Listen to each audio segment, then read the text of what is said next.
மனு கொடுக்கறதுக்காக வந்திருக்கேங்க. சாயங்காலம் 4 மணிக்கு அப்பாயின்மெண்ட் கொடுத்துருக்காங்க. கொடுத்துட்டு நான் கண்டிப்பா தகவல் சொல்றேன்.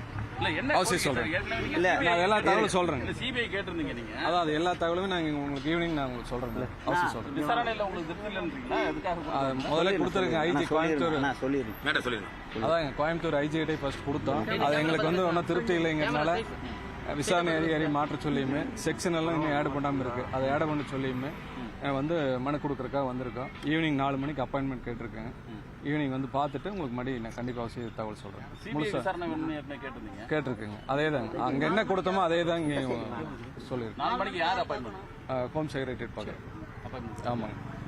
பார்த்துட்டு உங்களுக்கு அவசியம் தகவல். இது வரைக்கும் அவங்க குற்றச்சாட்டப்பட்டவங்களை கைது பண்ணிருக்காங்க. என்ன நடவடிக்கை எடுக்கணும்னு எதிர்பார்க்குறீங்க? இல்ல அது அவங்க ஏன்னா ஜாமீன் நார்மல் செக்ஷன் போட்டு அவங்க வந்து வெளியில வரக்கு உண்டான செக்ஷன்ல தான் இருக்காங்க. ஆனா வந்து நடந்துக்கிறது பொண்ணுடைய ஆடியோவில் பார்க்குற போது அவங்களுக்கு வந்து நான் பெயிலபிள் செக்ஷன் கொடுக்கணும்.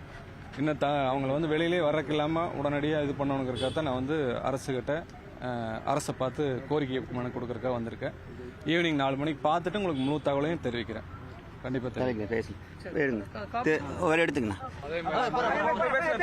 இந்த சோசியல் மீடியாவில் வந்து பாத்தீங்கன்னா என் பெண்ணை பத்தி தவறான சித்தரிப்பெல்லாம் இப்பவே தொடங்கிட்டாங்க. ஏன்னா பெண்ணுக்கு நியாயம் கிடைக்கக்கூடாதுங்கிறதுக்காக வந்து ஒரு தவறான தகவலெல்லாம் போயிட்டு இருக்கு. அது தயவு செய்து எந்த சூழ்நிலையிலும் அப்படி தவறான செயல்களை போட வேண்டாம்.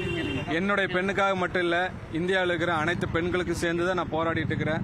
என்னுடைய பெண்ணுடைய மரணம் தான் இறுதி மரணமா இருக்கணும். இந்த மாதிரி இனிமேல் எந்த பெண்ணுக்கு இந்த மரணம் ஏற்படக்கூடாதுங்கிறக்காக தான் நான் போராடுறேன். எல்லா பெண்களை பெற்ற தகப்பனும் இதை வந்து அதை புரிஞ்சுக்கிட்டு தவறான செய்திகளை பரப்ப வேண்டாம் என்று தாழ்மையுடன் கேட்டுக்கொள்கிறேன். முதலமைச்சர் சந்திச்சதா மனு கொடுத்தீங்களா? என்ன அவங்களோட அது சாயங்காலம் வந்து 4 மணிக்கு சொல்லியிருக்காங்க. பார்த்துட்டு நான் உங்களுக்கு நான் சரியான தகவல் பூராமே சொல்றேன். இப்போ என்ன நீங்க வைக்கக்கூடிய கோரிக்கை என்ன? அது எல்லாமே முதல்ல சொல்லியிருக்கேங்க.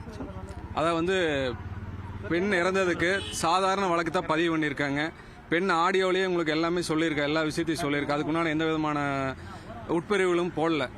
அதை வந்து போட சொல்லி எல்லா செக்ஷனும் போட சொல்லி கண்மையாக கண்டிக்கணுங்கிறதுக்காக தான் இப்போ வந்து முதன்மை செயலாளர் கொடுக்கறதுக்காக வந்திருக்கோம்.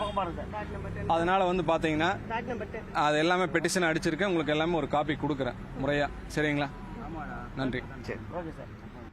தயவுசெய்து இதை வந்து வெளி உலகத்துக்கு கொண்டு போவாங்க. அப்பதான் இதை வந்து எங்க பெண்ணுக்கு மட்டுமில்ல, தமிழ்நாட்டில் எந்த ஒரு பெண்ணுக்கும் இப்படி ஒரு கொடுமை நடக்கக்கூடாது. 300 பவுன் நகை போட்டு 72 லட்ச ரூபாய் காரை வாங்கி கொடுத்து 2 கோடி ரூபாய் செலவு பண்ணி கல்யாணம் நடத்தி கொடுத்து ஒரு பெண் வந்து தான் சாகரப்போ வாக்குமூலம் கொடுத்துருக்காங்க வாட்ஸ்அப்ல. அந்த வாக்குமூலம் தமிழ்நாடு ஃபுல்லா பரவி இருக்குது. அப்படி இருந்தும் ஒரே ஒரு செக்ஷன்